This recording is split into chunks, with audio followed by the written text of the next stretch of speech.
Beaucoup de gens voient Dieu uniquement comme un Père aimant et miséricordieux, toujours prêt à pardonner les erreurs de ses enfants, leur offrant ainsi une deuxième chance. En effet, Dieu est ainsi, mais il ne se limite pas à cela. Contrairement à ce que beaucoup de prédications et de livres affirment, la Bible indique clairement que Dieu peut aussi se mettre en colère, et comprendre cela est très important pour comprendre qui il est, qui nous sommes, et ce que nous devons faire pour avoir une relation avec lui. Contrairement à la colère des hommes, qui est impulsive et vindicative, la colère de Dieu est juste, et elle sert à montrer que nous devons corriger notre vie et que le mal ne vaut pas la peine. En résumé, la colère de Dieu est une réaction au péché qui a un pouvoir destructeur, et s'il ne se mettait pas en colère, il serait complice de la méchanceté de l'homme. C'est pourquoi la Bible dit que le Seigneur est saint et juste, et que le pécheur mérite de récolter les conséquences de ses mauvaises décisions. Comme de nombreux chrétiens ne connaissent pas cette caractéristique de Dieu, je veux vous montrer toute la vérité dans cette vidéo.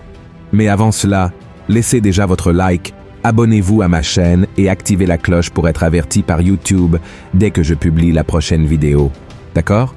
Alors, c'est parti! L'Ancien Testament regorge d'histoires où des peuples entiers ont été châtiés pour deux raisons principales. Dans le premier Kéa, la colère de Dieu s'abattait sur les nations qui ne croyaient pas en son nom, qui adoraient d'autres dieux et persécutaient le peuple d'Israël. Un des exemples les plus connus de la Bible est celui des 10 plaies d'Égypte qui ont détruit tout ce royaume.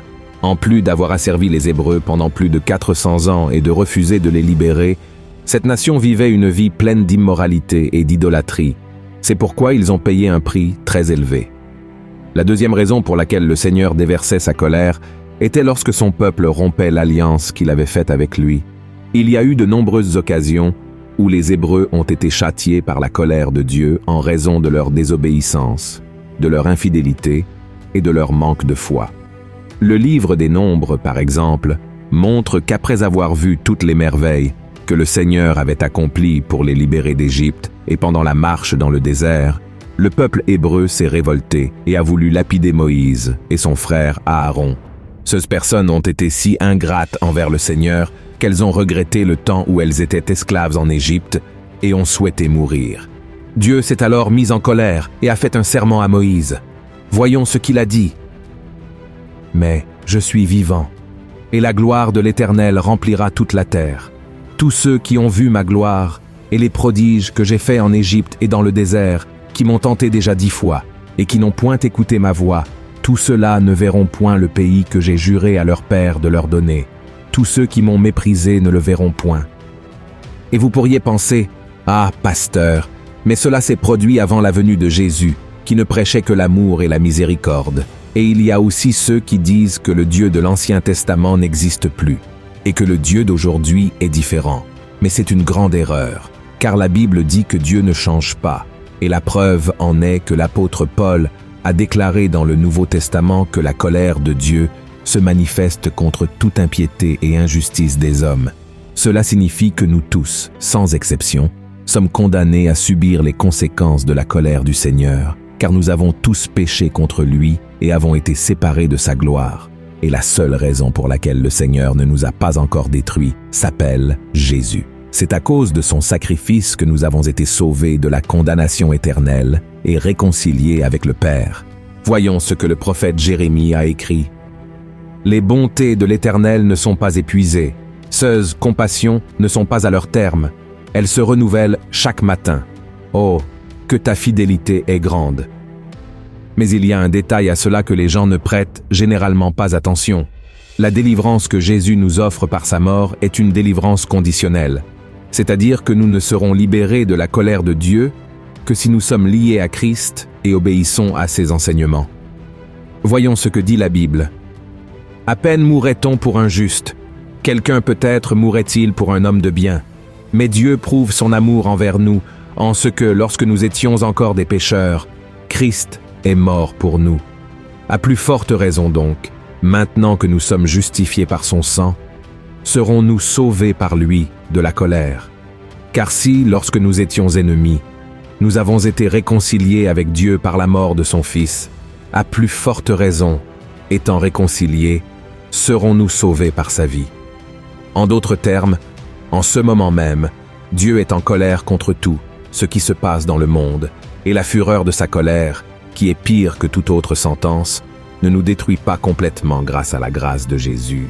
Mais alors, que se passe-t-il pour ceux qui n'acceptent pas Jésus comme leur sauveur et ne suivent pas sa parole?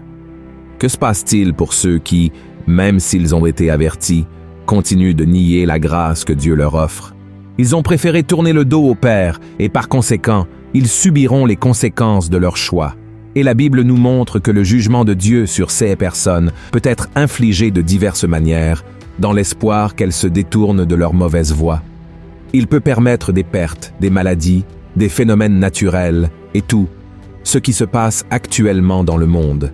Bien sûr, toutes les tragédies ne viennent pas du Seigneur, mais il peut les utiliser pour nous humilier et attirer notre attention vers lui. C'est pourquoi, dans l'Ancien comme dans le Nouveau Testament, il y a de nombreuses mises en garde pour que nous ne jouions pas avec les choses de Dieu. Voyons ce que l'apôtre Paul a dit. Ne vous y trompez pas, on ne se moque pas de Dieu. Ce qu'un homme aura semé, il le moissonnera aussi. Celui qui sème pour sa chair moissonnera de la chair la corruption, mais celui qui sème pour l'esprit moissonnera de l'esprit la vie éternelle. C'est pourquoi, mes chers frères et sœurs, nous devons comprendre que Dieu se met en colère contre ceux qui avaient une relation avec lui, mais qui se sont écartés et ont décidé de rester dans les péchés dont ils avaient été libérés auparavant. Voyons ce qui est écrit dans Hébreux, chapitre 10. Celui qui a violé la loi de Moïse meurt sans miséricorde, sur la déposition de 2 ou de 3 témoins. De quel pire châtiment pensez-vous que sera jugé digne celui qui aura foulé aux pieds le Fils de Dieu, qui aura tenu pour profane le sang de l'alliance par lequel il a été sanctifié et qui aura outragé l'Esprit de la grâce? Car nous connaissons celui qui a dit « À moi la vengeance, à moi la rétribution ». Et encore, le Seigneur jugera son peuple. C'est une chose terrible que de tomber entre les mains du Dieu vivant. Je sais que ce message est très fort et peut susciter de l'inquiétude dans votre cœur, mais ce n'est pas l'intention de Dieu. Il ne souhaite pas que vous le serviez par crainte, mais plutôt parce que vous prenez plaisir à être en sa présence et que vous aimez sa parole. La colère de Dieu n'a pas pris fin avec la mort et la résurrection de Jésus, mais cela ne signifie pas pour autant que vous devez vivre sous son joug.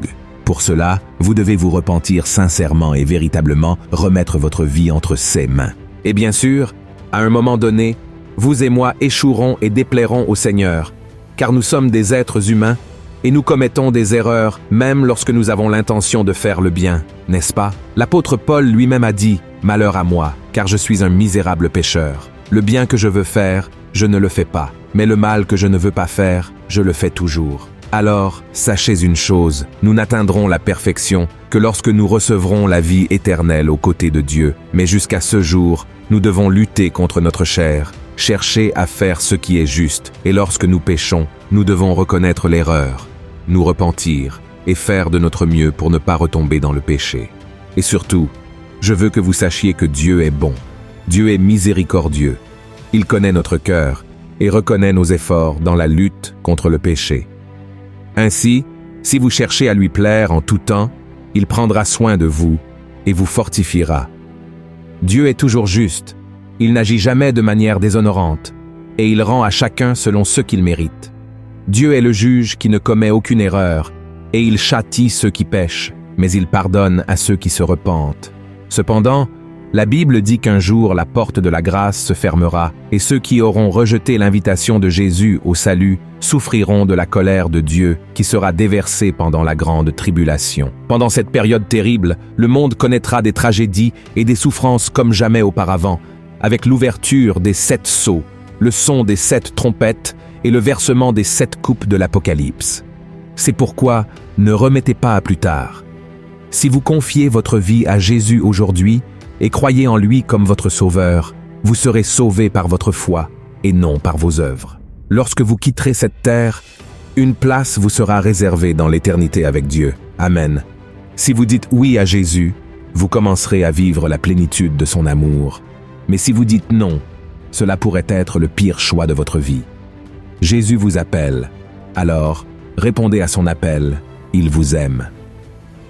Si vous avez aimé ce message, partagez-le avec vos amis et abonnez-vous à ma chaîne. Que Dieu vous bénisse.